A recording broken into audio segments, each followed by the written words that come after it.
Welcome to Mouni daily walks. ఈరోజు వీడియోలో egg dum biryani చాలా సింపుల్ వేలో 10 మినిట్స్లో ఎలా తయారు చేసుకోవాలో చూపిస్తాను. టేస్ట్ అయితే ఇంకా చెప్పాల్సిన అవసరమే లేదు, వేరే లెవెల్లో ఉంటుంది. మీరు ఎక్కడ హోటల్లో తిన్నా ఇంత టేస్ట్ అయితే రాదు. టేస్ట్ అయితే ఆసంగా ఉంటుంది. డెఫినెట్గా ట్రై చేయాల్సిన రెసిపీ అండి. ఇంట్లో వాళ్ళందరూ కూడా లైక్ చేస్తారు. ఇక మనం వీడియోలోకి వెళ్ళిపోదాం. ఇప్పుడు ఒక 4 ఉడికించిన గుడ్లు తీసుకొని ఇలా ఘాట్లు పెట్టుకోండి. 4 అంటే 4 అని కాదు, మీ ఇంట్లో ఎన్ని ఎగ్స్ తింటారో అన్ని గుడ్లు తీసుకొని ఈ గుడ్లకి పసుపు, ఉప్పు, కారం వేసి మసాలా వేసి బాగా పట్టించి పక్కన పెట్టుకోవాలి. ఒక గిన్నె తీసుకొని అందులో 2 లీటర్ల దాకా నీళ్ళు పోసుకోవాలి. ఇందులో బిర్యానీ ఇంగ్రీడియంట్స్ అన్నీ వేసుకోవాలి.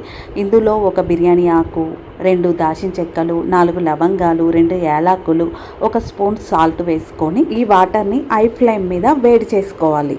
ఒక 5 మినిట్స్ తర్వాత ఇలా నీళ్ళు బాగా కాగుతున్నప్పుడు ఇందులో కడిగి నానబెట్టుకున్న బియ్యాన్ని వేసుకోవాలి. ఇక్కడ నేనైతే నార్మల్ బియ్యం వేసుకున్నాను. మీ దగ్గర బాస్మతి బియ్యం ఉంటే బాస్మతి బియ్యాన్ని వేసుకోండి. ఇక్కడ బియ్యం మొత్తం వేసుకున్న తర్వాత బాగా కలుపుకొని మంటని హై ఫ్లేమ్లో పెట్టుకొని మూత పెట్టుకోవాలి. రైస్ని ఇలా ఉడికించుకోవాలి. 70% కుక్ అయ్యేలా చూసుకోవాలి. ఇక్కడ చూపిస్తున్న విధంగా ఇలా ఉడకాలి. పూర్తిగా కంప్లీట్గా మెత్తగా ఉడకకూడదు. కొంచెం గట్టిగా పలుకుగా ఉండాలి. ఈ రైస్ని వాటర్ లేకుండా డ్రైన్ అవుట్ చేసుకోండి. ఈ రైస్ని వేరే ప్లేట్లో కానీ బౌల్లో కానీ తీసుకోండి. ఇక్కడ రైస్ మెత్తగా అయితే దమ్ పెట్టినప్పుడు ఇంకా మెత్తగా అయిపోతుంది. సో టేస్ట్ కూడా బాగుండదు. సో 70% ఉడికేలా చూసుకోండి. బిర్యానీ తయారు చేసుకోవడానికి వీలుగా ఉండే వెడల్పు గిన్నెను పెట్టుకోండి. ఈ గిన్నెలో కొంచెం ఆయిల్ వేసుకొని మనం కారం పట్టించిన ఎగ్స్ ఉన్నాయి కదా, ఆ ఎగ్స్ని ఆయిల్లో ఫ్రై చేసుకోవాలి. గోల్డెన్ కలర్ వచ్చేంత వరకు ఫ్రై చేసుకొని ఒక బౌల్లో తీసేసుకోండి. ఈ ఆయిల్కి కొంచెం ఆయిల్ యాడ్ చేసి ఈ ఆయిల్లో హోల్ గరం మసాలా వేసుకోండి. వీటిలో దాల్చిన చెక్క, యాలకులు, లవంగాలు, బిర్యానీ పువ్వు వేసుకొని బాగా ఫ్రై చేసుకోండి. ఇందులో సన్నగా తరుముకున్న ఆనియన్ వేసుకొని ఫ్రై చేసుకోండి. ఈ ఆనియన్స్ బాగా ఫ్రై అయిన తర్వాత ఇందులో 1 స్పూన్ అల్లం పేస్ట్ వేసుకొని కలుపుకోండి. ఇంకా ఇందులో 5-6 పచ్చిమిర్చి, ఒక 5-6 ఎల్లిపాయలు కలిపి గ్రైండ్ చేసుకొని మిక్సీ పట్టించుకున్న పేస్ట్ వేసుకోండి. ఈ పేస్ట్ వేయడం వల్ల బాగా టేస్ట్ వస్తుంది, బాగుంటుంది. ఇది పచ్చివాసన పోయిందాకా బాగా ఫ్రై చేసుకోవాలి.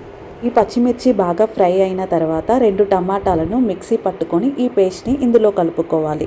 ఇందులో రుచికి తగ్గట్టు కొంచెం సాల్టు, కొంచెం పసుపు, 1 స్పూన్ కారము వేసుకొని 4 స్పూన్ల పెరుగు వేసుకొని ఈ పేస్ట్ని బాగా కలుపుకోవాలి. ఇలా ఆయిల్ పైకి తేలుతున్నప్పుడు రుచికి తగ్గట్టు మసాలా వేసుకొని ఫ్రై చేసుకున్న ఎగ్స్ యాడ్ చేసుకొని బాగా మసాలాలు పట్టేంత వరకు ఉడికించుకోవాలి. ఒక 2 మినిట్స్ తర్వాత మూత తీసి చూస్తే ఈ గ్రేవీ అనేది ఎగ్స్కి బాగా పడుతుంది. ఈ ఎగ్స్ అన్నిటిని సపరేట్ చేసి ఒక బౌల్లో వేసుకోవాలి. ఇక్కడ నేను కొంచెం గ్రేవీని కూడా తీసుకుంటున్నాను. కొంచెం ఈ రైస్ని మిగిలిపోయిన గ్రేవీ మీద వేసుకోవాలి. ఈ ఎగ్స్ ఉన్నాయి కదండి, ఇవైతే మధ్యలో వేసుకొని మిగిలిపోయిన రైస్ ఉంది కదా, ఈ ఎగ్స్ పైన అయితే వేసుకోవాలి. ఇలా వేయడం వల్ల మనకి గ్రేవీ అయితే చాలా ఉంటుంది, తినడానికి బాగుంటుంది. ఇక్కడ మనం ఫ్రై చేసుకున్న ఆనియన్స్ వేసుకోవాలి. సన్నగా తరిమిన కొత్తిమీర కూడా వేసుకోవాలి. రైస్ మెత్తగా కావడానికి ఒక గుప్పెడు నీళ్ళు అయితే చల్లుకోవాలి. ఇక్కడ ఫుడ్ కలర్ అయితే యాడ్ చేసుకోవాలి. మనం ఇప్పుడైతే దమ్ పెట్టుకోవాలి. దమ్ పెట్టుకోవడానికి బరువు అనేది పెట్టుకోవాలి. నేనైతే ఇక్కడ రోల్ పెట్టుకుంటున్నాను. ఒక 5 మినిట్స్ తర్వాత మూత తీసి చూస్తే మనకైతే బిర్యానీ కంప్లీట్ అయిపోయిందండి. ఇలా పక్కకు జరిపినప్పుడు అక్కడ వాటర్ ఆవిరి లేకపోతే మనకైతే బిర్యానీ కంప్లీట్ అయిపోయినట్టే అండి. చూసారు కదండి, ఎంతో టేస్టీ గల ఎగ్ దమ్ బిర్యానీ చాలా సింపుల్గా చేసుకోవచ్చు. 10 మినిట్స్లో చేసుకోవచ్చు. చాలా చాలా బాగుంటుంది. ఒకసారి అయితే ట్రై చేయండి. ఇంట్లో వాళ్ళందరూ బాగా లైక్ చేస్తారు, మెచ్చుకుంటారు. పదే పదే చేసుకొని తినాలనిపిస్తుంది. చాలా చాలా టేస్టీగా ఉంటుంది. వీడియో నచ్చితే ప్లీజ్ సబ్స్క్రైబ్ చేసుకోవడం మాత్రం మర్చిపోమాకండి. లైక్ చేయండి. ఓకే అండి, బాయ్ బాయ్.